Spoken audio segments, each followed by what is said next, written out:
Joining me now is Alabama Senator Tommy Tuberville, a member of the Senate Armed Services, Agriculture, Veterans Affairs, and Health Committees. Senator, good to see you. Thank you so much for being here. I know the House Intelligence Committee received a classified briefings on these drones yesterday. Is the Senate expecting a briefing?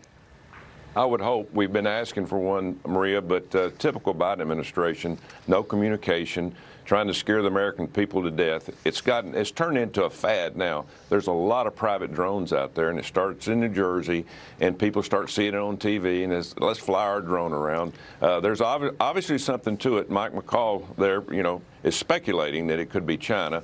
But at the end of the day, President Trump said, listen, we know where they're coming from. We know where they're going. Somebody just needs to tell the American people what's going on. But again, no communication to us or the citizens of this country, and that's wrong. I mean, how big of a threat is it to have 100 drones that require investigation, which is what Biden just said? Okay, sure, he says, oh, there were 5,000 sightings, but only 100 require investigation. Well, 100 is a big number. You only needed 19, terrorists to take down the Trade Center. I mean, how worried should we be that there are 100 drones that require investigation that we're not doing? Exactly, and it could be a test for some people, as you said, some terrorists, some trying to find out, our defense against anything that's flying around in the sky.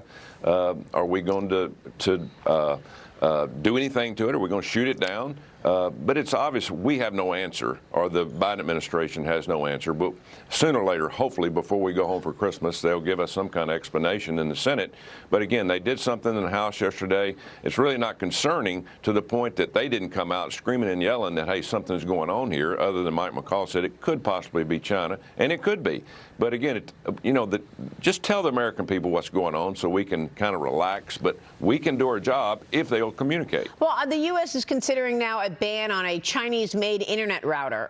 Manufacturer TP-Link controls 65% of the U.S. market for routers for homes and small businesses. It also powers internet communications for the Defense Department and other federal agencies. Officials investigating whether the router is linked to Chinese cyber attacks, according to the Wall Street Journal. I mean, why would we be using a Chinese router in the military, no less? I keep asking the same question about the drones. Why are we buying drones from China? Now, Senator, you're on the Armed Services Committee. You know this. Are we buying drones still from DJI, a Chinese drone maker? Oh, we're buying drones from China. There's no doubt about that. I talked to a drone maker the other day, and basically I said, why are we buying drones from China? They have better technology, Maria, than what we have that handles a lot of the technology parts, like that works with different type of materials, different type of plastics. They make them cheaper, but they make them better. Our technology is way, way behind, and I guess that's the reason we're buying them from them. But again, that's something else that needs to be discussed with armed services, both the House and the Senate. But when we started buying drones from DJI, I don't know that there was the kind of urgency that we are watching today about communist China. I mean, there was a period there when the U.S. wanted to bring China into the fold, wanted to see if communist China would get to the middle on things like capitalism. That didn't happen. They went more inward, and they are undermining America at every turn, including having a larger Navy than the U.S. Navy. So we're still continuing to buy drones from our number one adversary?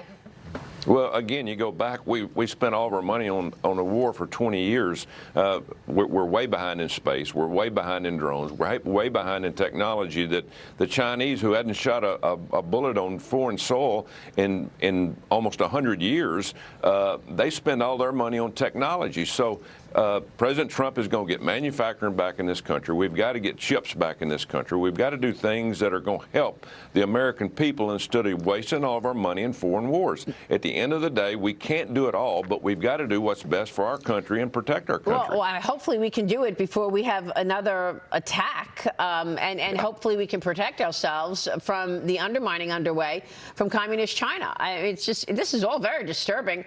But I want to move on and get your take on the agenda. Congressional leaders releasing the 1,500 pages plus of the stopgap funding bill ahead of the shutdown deadline this Friday. The bill would extend government funding through mid-March and provide roughly $110 billion in disaster relief and aid for farmers. But some Republicans are slamming the legislation, saying it's not the clean CR that they were anticipating. They're calling out the so-called Christmas tree ornaments throughout this, including duty-free Haitian apparel imports. Wait a minute. Duty-free Haitian apparel imports, lithium-ion battery legislation, moving the jurisdiction of RFK Stadium back to Washington, D.C. Senator, it feels like same old in terms of jamming stuff in a bill and not really thinking at all about wasteful spending. Merry Christmas, American taxpayer. We're going to buy you a Corvette. Now, you can't pay for it for 100 years, but we're going to buy you a Corvette. It's absolutely ridiculous of what we're doing here. We should get a clean CR. Mike Johnson promised that. The two things that we really need, though, is we need help for American farmer because the farm bill has been kicked down the road for 2 years. Maria, we're going to lose 50,000 farms in the next probably 6 months, 50,000 more, and we lost 150,000 in the last 3 or 4 years. And then, of course, the disaster aid for North Carolina, the Biden administration absolutely has dropped the ball on this. But to go out and building stadiums in D.C., hell, they can't even cut the grass in the medians up here. It's a disaster. Unbelievable.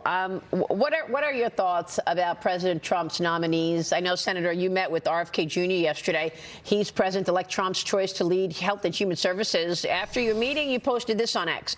Our meeting reaffirmed what I already knew. RFK Jr. is the right man to make sure our food is safe, bring transparency to vaccines and health care, and make America healthy again.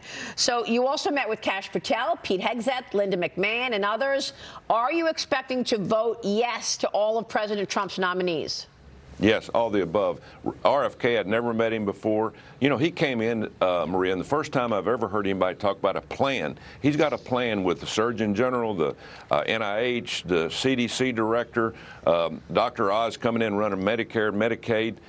That's exactly what we need. We need somebody that's going to be out there, put a team together that's going to work for the American people. Our healthcare system is going to hell in a handbasket. We have got to do some readjusting in that, or American people are not going to have health care. And then, of course, Kash Patel is perfect.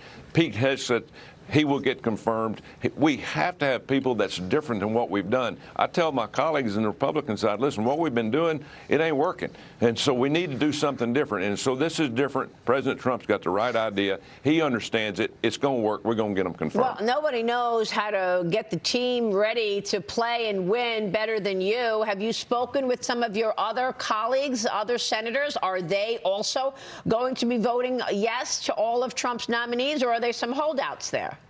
There's going to be a couple of holdouts, maybe 2 or 3. We got a lot of work maybe to do with some nominees, but at the end of the day, I think that people are going to look at this going, American people gave us Donald Trump again for 4 more years. Give him his team, let him go to work, and get this country back in the right direction. All right, we need the coach on the team, and we need the coach leading the others. Thank you, Coach. Great to see you this morning. Thank you. Senator Thank you. Tommy Merry Christmas. Tuberville this morning. Thank you, sir. We'll be right back. Stay with us.